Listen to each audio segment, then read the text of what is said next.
Welcome to Thinker Thursday. Today, we will be learning about the science of making butter.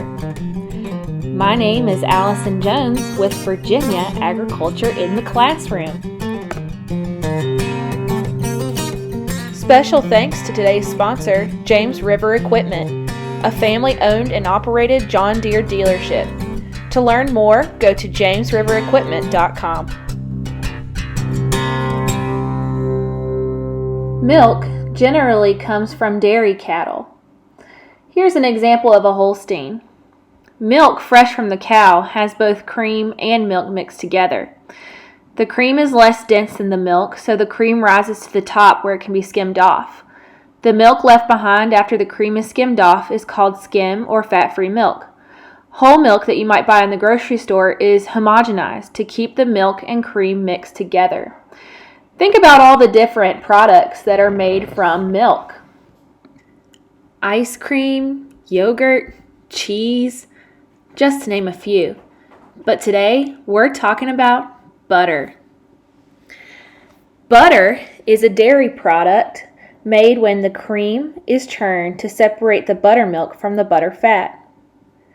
Churning the cream forces the fat globules to slam into one another. If they hit each other with enough force, they will stick together, the fat collection becoming bigger and bigger with each extra globule. After enough churning, the fat globules will turn into a chunk of butter. What's left behind is a watery liquid with small butter grains floating around in it.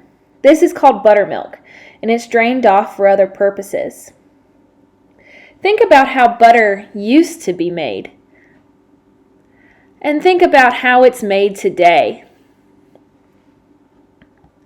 Industrialization and mechanization has made making butter a lot easier.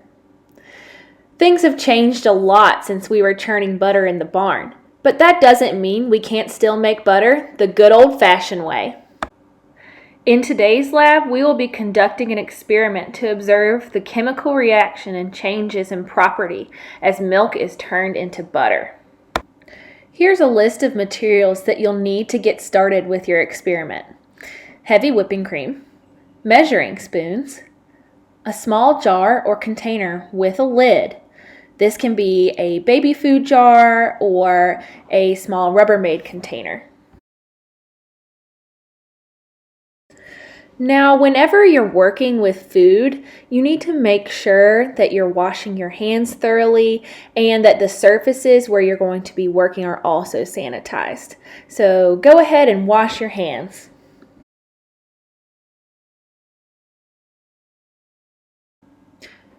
Okay, great. Now that we've washed our hands, I am going to show you some of the supplies that we'll be using today.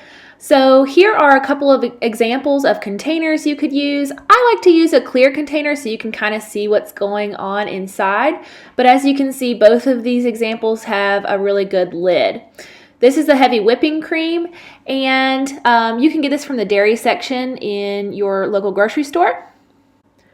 And the measuring spoon we'll be using today is the teaspoon. Today we will be making a 1 ounce serving of butter, which is about 6 teaspoons. So go ahead and carefully start pouring in your heavy whipping cream, measuring 1 teaspoon at a time. Once you have your 6 teaspoons of heavy whipping cream in the container, put the lid on and make sure it's very secure. Here in a moment, we're going to begin shaking our heavy whipping cream. But first, we need to hypothesize.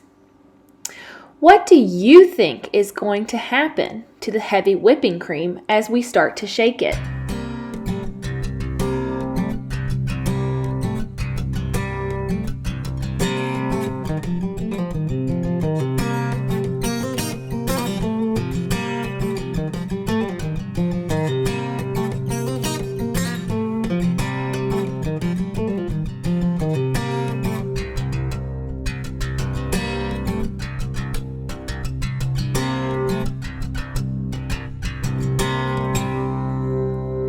Here comes the fun part. It's time to start shaking. So it's a good idea if we're taking observations, to start shaking 1 minute at a time. And stop your timer after 1 minute and write down what you see. You can also play some music during this time or involve your family members and let everyone else take a turn. In these clips, you can see how my heavy whipping cream is slowly turning into butter. I checked it at 1 minute increments and took notes about what I saw. Ever so slowly, you can start to see the heavy whipping cream turn from a liquid to a solid form. And soon we will be able to see the buttermilk actually separating from those fat globules that is forming the butter. Notice the beautiful, rich, pale yellow color of the butter, which looks very similar to what we would purchase in a store. Now it is time to pour off the buttermilk, and I'm actually going to pour the excess buttermilk into a measuring cup because it is really useful for other recipes, so I don't want to waste that.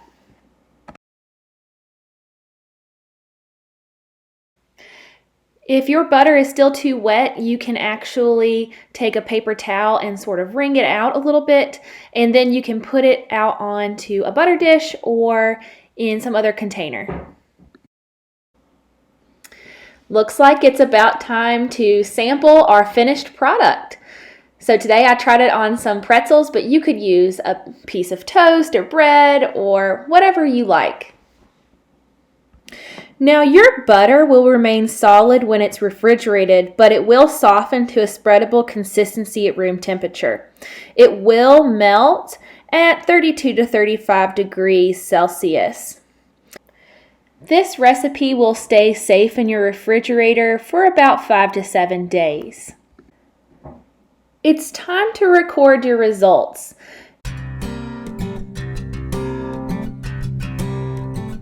What happened to the heavy whipping cream as you shook it? Was this what you expected?